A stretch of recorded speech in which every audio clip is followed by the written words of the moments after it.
Benedict and Sophie on that horse ride to the cottage was more interesting than season 3.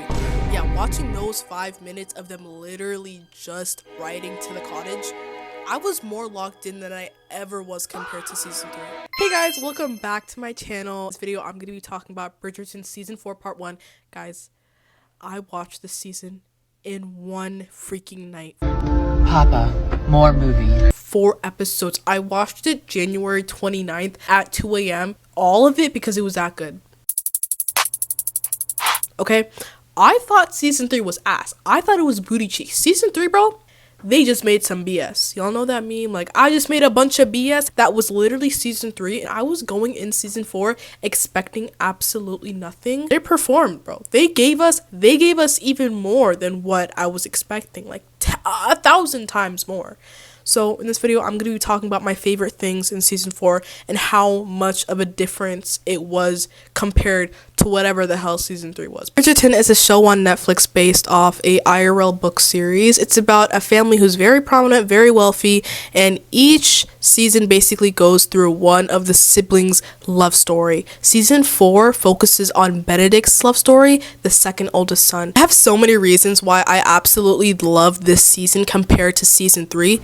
Season 3 was just booty cheeks, but guys, the love trope in season 4 is so freaking peak. You guys don't even know if you haven't watched it yet. Season 4 is basically the Cinderella type love trope where Benedict basically falls in love with this girl he meets at a masquerade ball. They share a really intimate moment outside, and the only thing he basically grabs from that moment is a silver glove and a kiss. He knows very minimal information about this girl, but he needs to find this girl. He knows that this is the love of his life, and he will do anything to hunt this girl down. Benedict is also known as a man whore. He sleeps around. He's probably slept around with all of London at this point, but he really finds interest in this silver girl that he met at the masquerade ball. He has a glove and he's literally tracking it down to the original family. He's trying to see if they have any siblings, but you know what, the girl is a maid, so he's not actually able to meet with her in person. In the book, he actually takes 2 years to try and find her before he basically gives up. I don't know how accurate that is to the show. While he basically gave up, Sophie sadly gets fired from her current maid position at the house she's working at. One, because of family issues, which if you're really interested in, go watch the show. It's mainly because she went to the ball when she wasn't supposed to, and she gets kicked out. She has to fend for herself. She sells her jewelry, and she goes to work at this really bad and dangerous place where she later meets Benedict. I don't know what this type of place is specifically, but I'm guessing it's some type of bar, some type of place where people meet and they hook up. I don't really know what it's called, guys. Like, I'm sorry, I'm not locked in with that part. Basically meet because Sophie is in an alleyway with like a couple of their men. She kind of gets taunted. She's about to be beat up by them, okay? Because she's trying to defend her best friend. Benedict sees them, and he basically is the superhero. He saves them from the day, you know? Like, let's go, Benedict. Like, it was a really cute scene, and obviously Sophie was unmasked.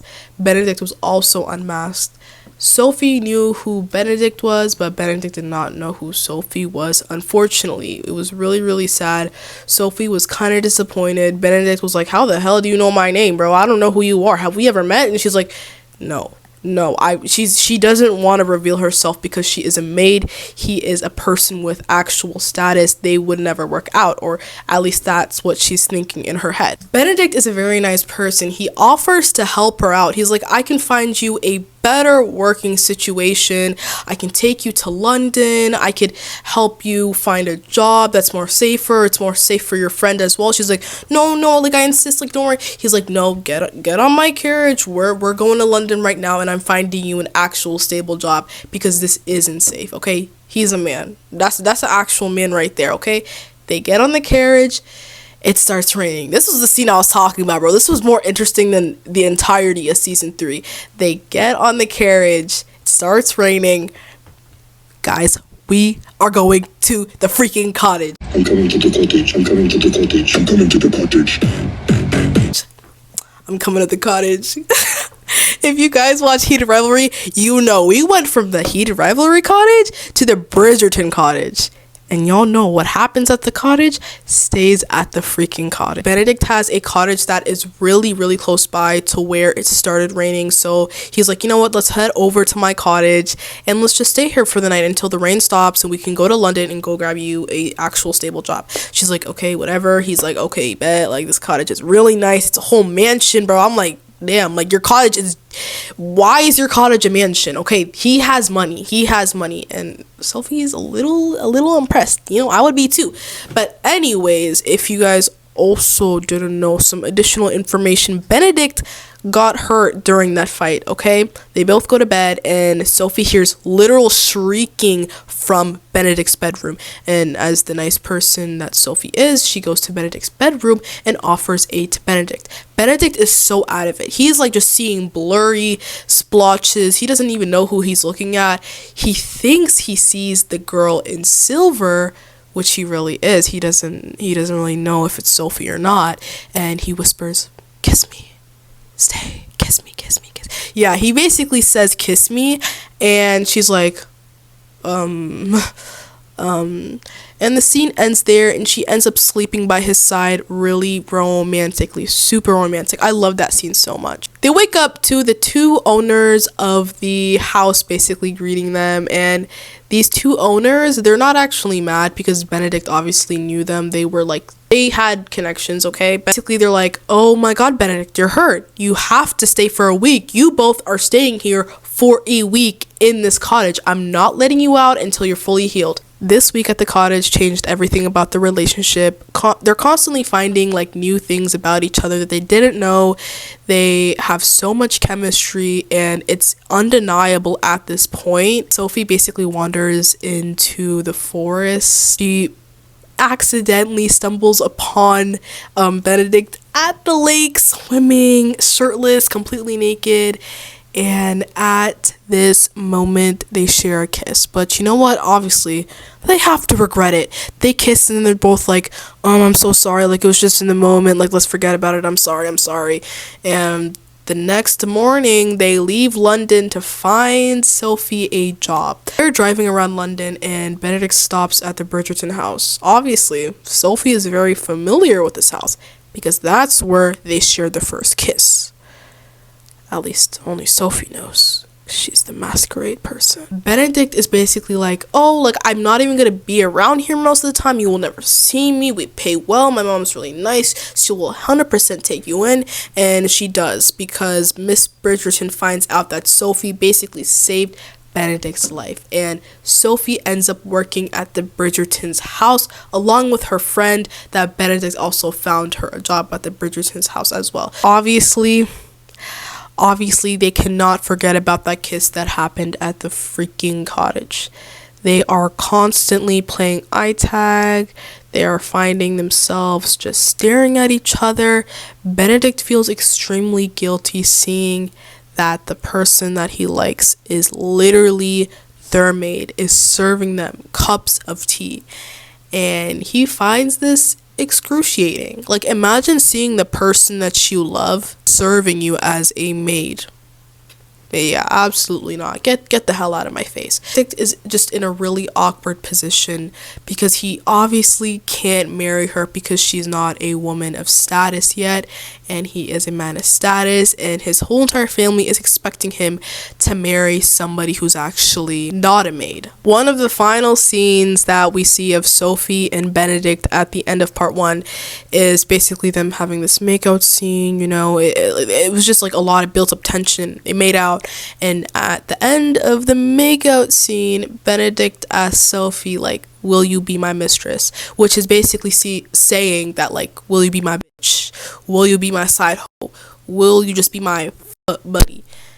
She's flabbergasted. She's like, why would you ask me that? But the thing that's going through Benedict's mind is like, this is the most reasonable outcome. I can't marry you because you're not a woman of title, unfortunately.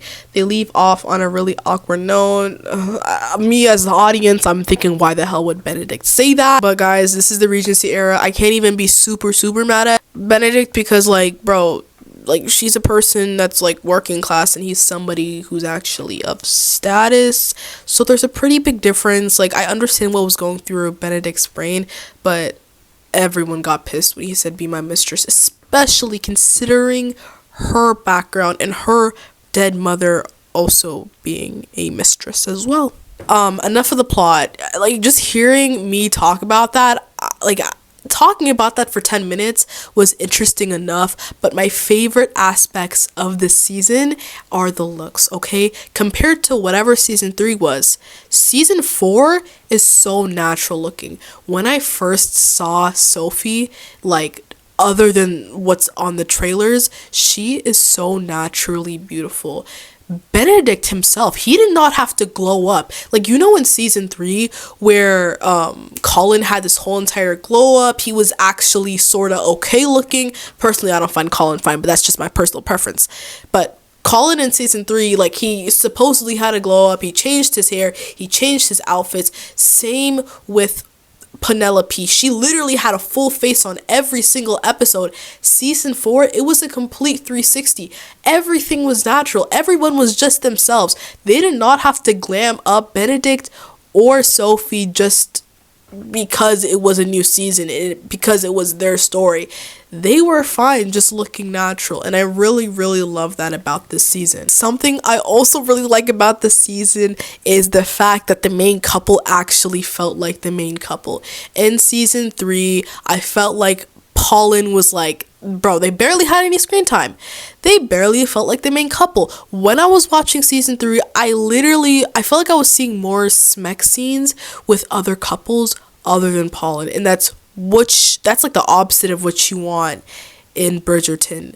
Season 4, it was just a perfect balance of background stories that were actually interesting and also scenes of Sophie and Benedict. Also, can we mention that this season is just fresh and new? One of the main reasons why I enjoyed season 2 in Queen Charlotte's story so much is because we were introduced to new characters that we didn't know before, okay? I didn't know who Kate Shorma was, you know? I didn't know who the hell she was. It was interesting getting to know her background and how her family was, different aspects of the story other than taking the information that we already knew and just basically applying it to another season.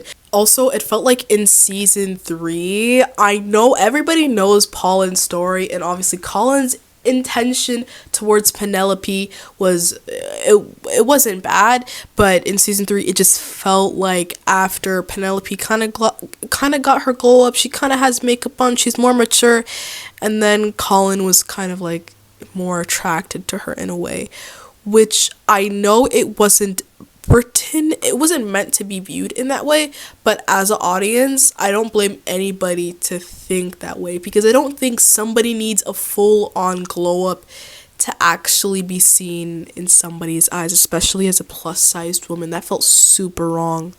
That felt really wrong. I'm so sorry they did you like that, Penelope.